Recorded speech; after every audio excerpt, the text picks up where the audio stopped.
हो, गोकर्ण आपल्या बाबांना समजून सांगतात, बाबा तुमच्या मनाची उद्विग्न अवस्था मी जाणतो. ज्या वयामध्ये तुम्हाला आईची आवश्यकता होती त्या वयामध्ये आईनं जाणं मी जाणतो. पण बाबा या सगळ्या गोष्टीच्या पाठीमागे तुम्हाला असं वाटत नाही का की तुमच्याच मनानं तुम्हाला या दुःखामध्ये ढकललं?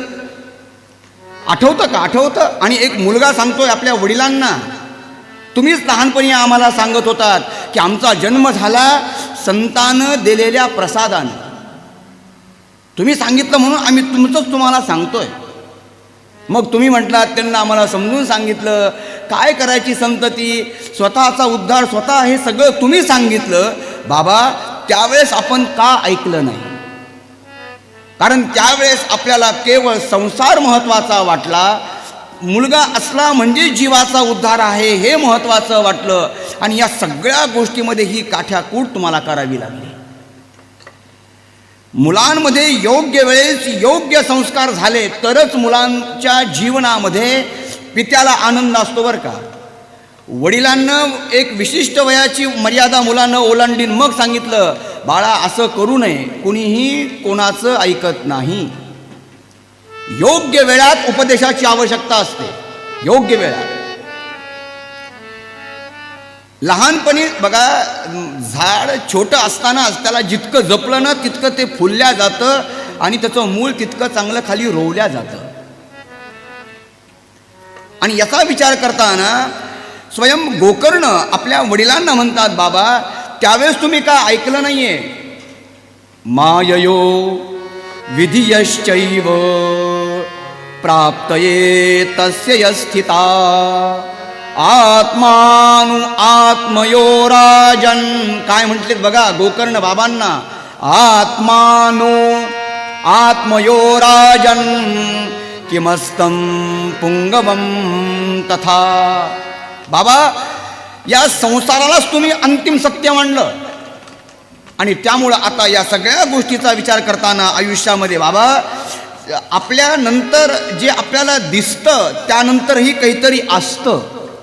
हा, गोकर्ण म्हणतात जे दिसतं त्यानंतरही असतं. आणि याचा विचार करताना म्हटलं जीवनामध्ये सर्वात मोठा धोका आहे बाबा यौवनामध्ये. तरुण अवस्थामध्ये जितका धोका तितका कुठंच कधी कुठं धोका नाही आहे. यौवन आयुष्यामध्ये एक प्रकारची नशा आहे. पण या यौवनानं बघा दोन प्रकारच्या नशा वेदांतानं सांगितल्या. माणसाला जो अहंकार येतो ना या दोन गोष्टीचा येतो. एक म्हणजे तारुण्यामध्ये अहंकार असतो, माणसाचा रग असते, मी आहे म्हणजे सगळं आहे, म्हणजे यौवनामध्ये सगळं आहे ना. आणि दुसरी गोष्ट संपत्ती एक नशा आहे. जो शून्यातून ज्यानं विश्व निर्माण केलंय त्याला संपत्तीचा अहंकार कधीच होत नाही, कधी नाही. पण अचानक एखाद्याला संपत्ती जर लाभली तर तोच संपत्तीचा देखावा करत असतो. हा, वेदांताचं चिंतन आहे, माझं नाही. समुद्र किती धीर गंभीर असतो बघा तुम्ही, पण ज्यावेळेस समुद्र आपल्या मर्यादा सोडतो त्यावेळेस सगळं उद्ध्वस्त होतं. पावसाळ्यामध्ये आपल्या समोरची नाली सुद्धा खळखळ वाहत असते बघा. त्यामुळं माझ्या जीवनामध्ये यौवन आणि संपत्ती या दोन गोष्टीच्या आयुष्यामध्ये आपल्याला मध्य साधता आला पाहिजे, मध्य. आणि तो मध्य जर साधता येत नसन तर या यौवनानंतर येणारं वृद्धत्व पण आहे बाबा. हा, केवळ चिरकाल यौवन राहणारं नाही आहे. आणि हे बरं काय चिरकाल राहतं मला सांगा. इथून घरी गेल्यानंतर किंवा आपल्या मोबाईलमध्ये जर अपडेट जर असेल फोटो सेशनमध्ये तर जरा आपले मागचे फोटो काढा. घरी गेल्यावर लग्नाचा अल्बम काढून बघा बरं, आपला आताची अवस्था आणि त्यावेळेची अवस्था. बरं लग्न कशाला, घरी गेल्यानंतर आपले लहानपणीचे फोटो काढा छोटे छोटे. हां, त्यावेळेसचं वय, त्यानंतर असलेलं वय, त्यानंतर असलेलं वय, ते या सगळ्यामध्ये जो आहे तो कोण आहे? मीच आहे ना, का दुसरं कोणी आहे? लहानपणही मीच आहे, मोठा झालेला मीच आहे, लग्न झालेला मीच आहे आणि लग्न होऊन अत्यंत नको नाही, काशीमध्ये काहीच बोलायचं नाही ठरवलंय मी. इथं कथाच करायची फक्त. या सगळ्यामध्ये मीच आहे, याच्यामध्ये भिन्नता आहे का? गोकर्ण म्हणतात बाबा हे मीपणा असलेलं जे तुमचं यौवन आहे, हे यौवन परमनंट तेच आहे का ज्याला तुम्ही चिरकाल मी आहे असं म्हणता? म्हणून यौवनानंतर येणारं वृद्धत्व आहे, 100% वृद्धत्व आहे. त्याच्या पुढे गोकर्ण म्हणतात बाबा जीवनामध्ये संपत्ती नाही, या संपत्तीनंतर येणारी दरिद्रता पण आहे. योग्य वेळेला योग्य संपत्तीचा उपयोग जर केला नाही तर ती संपत्ती काय करते? वाढवत नाही, दरिद्रता आणते. म्हणून माझ्या आयुष्यामध्ये दरिद्रता येऊ नये म्हणून वेदांतानं सांगितलं दानेन सत्पात्रेन, दान करा पण सत्पात्र दान करा. योग्य व्यक्तीला केलेलं दानच ते पुण्यप्रद ठरतं. अयोग्य व्यक्तीला केलेलं दान तुम्हाला पापाचरणामध्ये ढकलतं. बघा, तुमच्या संपत्तीचा पैसा सुद्धा यथायोग्य मार्गाला गेला पाहिजे. तो कुठं जावा कुठं नाही याचा विवेक आपल्याला असला पाहिजे. मला अशा वेळेस आमच्या भाऊचं स्मरण होतं, बालाभाऊचं स्मरण होतं. सर एकदा आम्ही द्वारकेला होतो. द्वारकेला आपण नव्हता आणि नाही द्वारकेला नाही, नैमिषारण्याला होतो. नैमिषारण्याला माझ्यासोबत पहिल्यांदा भाऊ आले होते आणि त्या गोमतीवर आम्ही स्नान करत होतो. आणि गोमतीवर स्नान करत असताना कथेच्या 3ऱ्या दिवशी आम्ही त्या गोमतीवर स्नानाला गेलो. साधू संत असतात मागणारे. भाऊचा स्वभाव कशी आल्यानंतर कोणी आता एक साधू वेशात कोणीतरी आला होता आणि पाया पडला. माझ्यासमोर जे एक जण होते, कोण होता आता आठवत नाही मला, पण आपल्याजवळ त्यांना 10 रुपये काढून त्यांच्या झोळीत टाकले. भाऊनं लगेच म्हणे अशा फाटक्यांच्या झोळीत टाकण्यापेक्षा या फाटक्याच्या झोळीत टाका ना, म्हणजे हे महाराजांना तरी मी देईन. हे बोलण्याची ताकद फक्त त्यांच्यामध्ये होती. म्हणजे कुठल्याही गोष्टीचा पुढचा मागचा विचार न करता आयुष्यामध्ये त्याच ठिकाणी संपत्ती दिली पाहिजे जिथं उपयोग होतो, या विचाराची दिशा आमच्या भाऊची होती. आणि त्यामुळं जीवनामध्ये यथायोग्य सत्पात्र दान होणं गरजेचं आहे. ते जर दान झालं नाही तर त्याचे दोषी आपण आहेत. बाबा जीवनामध्ये मिळणारे भोग नाही आहेत, या भोगानंतर लागणारा रोग पण आहे बरं का. म्हणून अन्न तारी अन्न मारी, अन्न नाना विकारी, किती खावं हेही कळावं. भरपूर जर जेवत बसलो तर आपल्या शरीराची रचना पूर्ण बिघडून जाते आणि मग एक एक एक एक एक एक रोग आपल्याला आपली दृष्टी दाखवतात. भोग नाही, भोगानंतर रोग आहे. जीवनामध्ये केवळ उत्थान नाही, या उत्थानानंतर पतन पण आहे. केवळ यश यश यश यश नाही, जीवनामध्ये कधीतरी अपयश पण आलं पाहिजे. सगळ्याच गोष्टी चांगल्या चांगल्या घडत गेल्यानंतर मग कसं संसार कसा म्हणता येईल त्याला. जीवनामध्ये अपयशाच्याही ठेचा आपल्याला मिळाल्या पाहिजेत. त्या का मिळाव्यात? कारण अपयशाच्या कालावधीमध्ये आपल्याला आपल्या स्वतःकडं पाहायला वेळ मिळतो.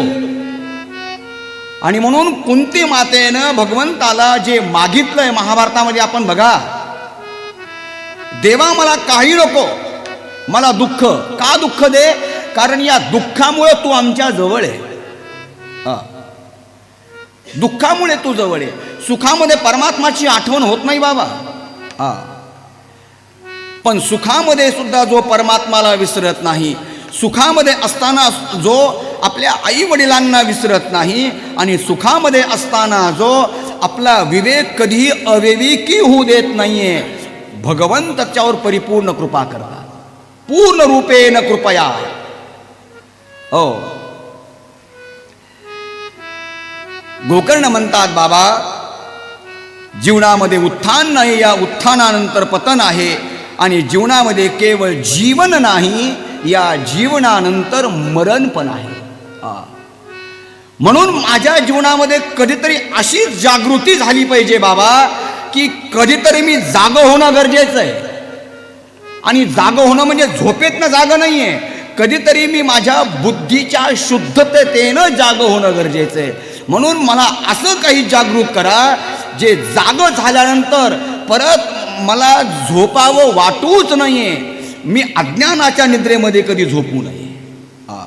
ऐसा जगा दो फिर सो न जाऊं, अपने को निष्काम प्रेमी बनाऊं, मैं आपको चाहूं पाऊं, जीवन निरर्थक जाए न पाए. माझं जीवन निरर्थक गेलं नाही पाहिजे बाबा, एवढंच माझ्या जीवनामध्ये आहे. आणि या सगळ्या स्टेप मला मिळाव्यात असं वाटत असेल तर त्यासाठी एकच मार्ग आहे. काय? माझी बुद्धी शुद्ध असावी आणि माझ्या जीवनात कुसंगाचा त्याग असावा. कायम मोठेपणा टिकणारा नाहीये, कुठली गोष्ट कायम राहणारी नाहीये. आणि हे सगळं करताना रोज फक्त एकच करणं आहे बाबा, किन्नु मे पशुभिस्तुल्यम किन्नु सत्पुरुषैरिती. रोज रात्री झोपताना मला विचार करू देत की मी काय आहे. तुम्ही शांत राहा. गोकर्णानं आपल्या बाबांना उपदेश केला. इकडं हा जो धुंदुकारी आहे हा कुसंगामुळं इतका बिघडून गेला की 5 वारांगणेला यानं घरात आणलं. त्यांच्यासोबत हा राहू लागला. कुसंगाचा परिणाम म्हणून चोऱ्या करू लागला. आणि हे सगळं करून झाले असताना ज्या 5 वारांगणामध्ये हा धुंदुकारी रममान झाला त्याच 5 वारांगणेनं या धुंदुकारीला मारून टाकलं. आपल्या जीवनामध्ये या 5च गोष्टी आहेत ज्या आपल्याला आपलं आयुष्य उद्ध्वस्त करतात. या 5 वारांगणा म्हणजे आहेत कोण? आणि धुंदुकारीला पाहण्यासाठी ती कथा पाहण्याची किंवा ऐकण्याची गरज नाही आहे. आपण डोळे झाकल्यानंतर आपल्यालाही कळलं की आपण कोण आहोत. 5 वारांगणांना आपणही आपल्यामध्ये स्थान दिलेलं आहे. ज्या 5 वारांगणेमुळं धुंदुकारीचं आयुष्य बरबटून गेलं. मला सांगा, आपणही कुठं ना कुठंतरी मोहित होतो की नाही? शब्द, स्पर्श, रूप, रस आणि गंध या 5 विषयामध्ये मनुष्य आसक्त असतो बघा. या 5 विषयामध्ये नेत्राला काहीतरी चांगलं बघावं वाटतं, आपल्याला आपल्या हाताला काहीतरी चांगला स्पर्श करावा वाटतो, नासिकेला चांगला काहीतरी सुगंध घ्यावासा वाटतो, जिभेला रसाचा आनंद घ्यावासा वाटतो. हे सगळे विषयच आहेत ना की जे आपल्या जीवनामध्ये आपल्याला खिळवून ठेवतात. हे विषयच सगळे आहेत. आणि म्हणून महात्मा सुतान ऋषींना म्हटलं, कशा करता श्रीमद भागवत ऐकावं? तर एका वाक्यामध्ये महात्मा सुतांना उत्तर दिलं, स्वतःचं अध्ययन करण्यासाठी भागवत ऐकावं. स्वतःचं अध्ययन. प्रेत योनीमध्ये हे धुंदुकारी गेले. गोकर्णाला ज्यावेळेस कळलं आपला भाऊ मारला गेलेला आहे, अनेक ठिकाणी गोकर्णानं धुंदुकारीचं श्राद्ध पक्ष केलं बघा. सगळं करून एक दिवस गोकर्ण आपल्या गावी आले, आपल्या त्या जुन्या घरी आले आणि झोपलेले असताना एक प्रेत लीला त्याच्यासमोर घडू लागली. गोकर्णांच्या समोर पाणी हातामध्ये घेतलं. गोकर्णानं ते अभिमंत्रित पाणी त्या प्रेत लीलेवर शिंपडलं. शिंपडल्यानंतर ती प्रेत लीलामधली जी वाणी आहे ती बोलू लागली. काय बोलते आहे? अहम भ्राता त्वदीयोस्मी धुंदुकारी नामता. मी तुझा भाऊ, माझं नाव धुंदुकारी. गोकर्णानं म्हणलं, अरे तू प्रेत योनीमध्ये गेलास, तुझ्यासाठी काय काय नाही मी केलं. न गंगा न गया काशी. भागवतातलं वर्णन आहे काशी, जिथं आपण आत्ता आहोत. काशीला मी श्राद्ध केलं, पक्ष केलं, प्रयागला मी सगळ्या गोष्टी केल्या, पण इतकं सगळं करून धुंदुकारी तुझा उद्धार झाला नाही. शास्त्रामध्ये आम्ही तर ऐकतो की तीर्थक्षेत्रावर जर श्राद्ध पक्ष केलं तर पितरांचा उद्धार होतो. मग तू का उद्धारला नाहीस? काय म्हणावं गोकर्णाला धुंदुकारीनं? धुंदुकारी म्हणतो, दादा माझं पाप इतकं आणि इतकं कठीण आहे की कुठल्याही तीर्थावर गेल्यावर, कुठल्याही तीर्थाला गेल्यानंतर, स्नानदान माझ्या नावानं केल्यानंतर, श्राद्ध केल्यानंतर सुद्धा मी मुक्त होत नाही. त्याचे 2 कारण बघा.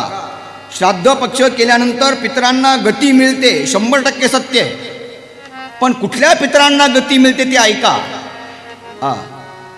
श्राद्ध पक्ष करत असताना ज्याचं श्राद्ध पक्ष आपण करणार आहोत तो व्यक्ती आणि जो गेलेला आहे तो व्यक्ती,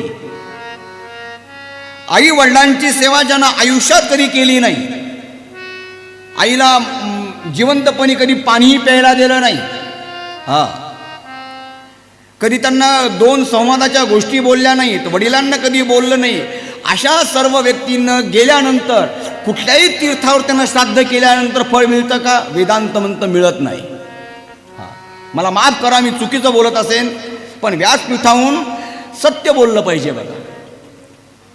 अरे जिवंतपणे तू तुझ्या आईवडिलांना जपलं नाही आणि गेल्यानंतर तीर्थ ठिकाणी श्राद्ध पक्ष करायचे कोणासाठी? असताना त्यांना पहिल्यांदा जपा, गेल्यानंतर श्राद्ध तर ठीक आहे, तो कर्मकांडाचा विषय आहे, ते केलं पाहिजे, त्यांना पुण्य मिळतं, त्या पितरांचा उद्धार होतो, हे सत्य आहे. पण कधी आधी जिवंतपणी प्रेम दिलं तर, अन्यथा नाही. आणि माझ्या जिवंतपणी मी काय काय, अरे माझ्या घरातनं मी आईवडिलांना बाहेर काढून टाकलं, माझ्या घरामध्ये माझ्या बायकोला मी घराच्या बाहेर हाकलून दिलं, काय काय गोष्टी मी केल्या नाही, इतकं मी पापी आहे. कुठल्याही श्राद्धानं कुठल्याही पक्षानं माझा उद्धार झाला नाही, मी प्रेत योनीमध्ये आहे. गोकर्ण दादा आता माझा तो उद्धार कर. किती कठीण गोष्ट आहे की नाही, समस्या किती गंभीर आहे, विचार करा. गोकर्णानं म्हटलं आता काय करू बाबा, जे जे करायचं ते सगळं केलं, तरी तू प्रेत योनीमध्ये आहेस, आता करावं काय? मला काही कळत नाही बाबा, पण मी जरा उद्या माझ्यापेक्षा जे वरिष्ठ आहेत मी त्यांच्याशी चर्चा करतो. कोण म्हणतंय? गोकर्ण म्हणतोय. दुसऱ्या दिवशी अनेक विद्वानांना गोकर्णानं बोलवलं, त्यांना सांगितलं माझा भाऊ आहे, प्रेत योनीमध्ये प्राप्त झालेला आहे आणि त्याची सद्गती झाली पाहिजे. सगळ्या ठिकाणी मी श्राद्ध पक्ष दान धर्म केला, त्याचा उद्धार झाला नाही, मी काय करू? बघा मोठ्याचं मोठेपण काय असतं बघा. त्यांना म्हटलं गोकर्णजी, जे तुम्हालाच माहीत नाही ते आम्हाला काय कळणार आहे मला सांगा, त्यामुळं आम्ही काही सांगू शकत नाही. मग गोकर्णानं काय केलं? भगवान सूर्यनारायणाची प्रार्थना केली. कोणाची प्रार्थना केली? सूर्यनारायणाची. जो नित्य ज्या देवतेची आराधना करत असतो ना, ती देवता त्या व्यक्तीला आपोआप योग्य वेळेस मार्गदर्शन करत असते बरं का. तुम्ही बघा, नित्य साधना त्याची पाहिजे. एकतत्व नाम दृढधरी मना, एक ठिकाणी आपली दृढ भावना पाहिजे, सातत्य त्या श्रद्धेमध्ये पाहिजे. कठीणातल्या कठीण समयामध्ये ती देवता तुम्हाला मार्ग दाखवते. म्हणून आपण म्हटलंय समर्थानं, उपासनेला दृढ चालवावे. पुढचा विषय नाही आपला, इतकाच विषय. उपासनेला कशी चालवावे? दृढ चालवावे. हे करणं, सूर्यनारायणाची उपासना केल्यामुळं सूर्यनारायणानं सांगितलं गोकर्णाला की जर या धुंदुकारीचा उद्धार तुला करायचा असेल तर एकच मार्ग आहे, आणि तो मार्ग म्हणजे भागवत कथेचं रसपान. नित्याने मनामी तो प्राणी दुर्लभ, नित्याने मनामी तो प्राणी दुर्लभ, नित्याने मनामी तो प्राणी दुर्लभ, नित्याने मनामी तो प्राणी दुर्लभ, नित्याने मनामी तो प्राणी दुर्लभ, नित्याने मनामी तो प्राणी दुर्लभ, नित्याने मनामी तो प्राणी दुर्लभ, नित्याने मनामी तो प्राणी दुर्लभ. लक्ष्मी वल्लभ तया जवळी, लक्ष्मी वल्लभ तया जवळी, हरी मुखे माना, हरी मुखे माना, हरी मुखे माना, हरी मुखे माना, पुण्याची गणना कोण करी, पुण्याची गणना कोण करी, हरी मुखे माना, हरी मुखे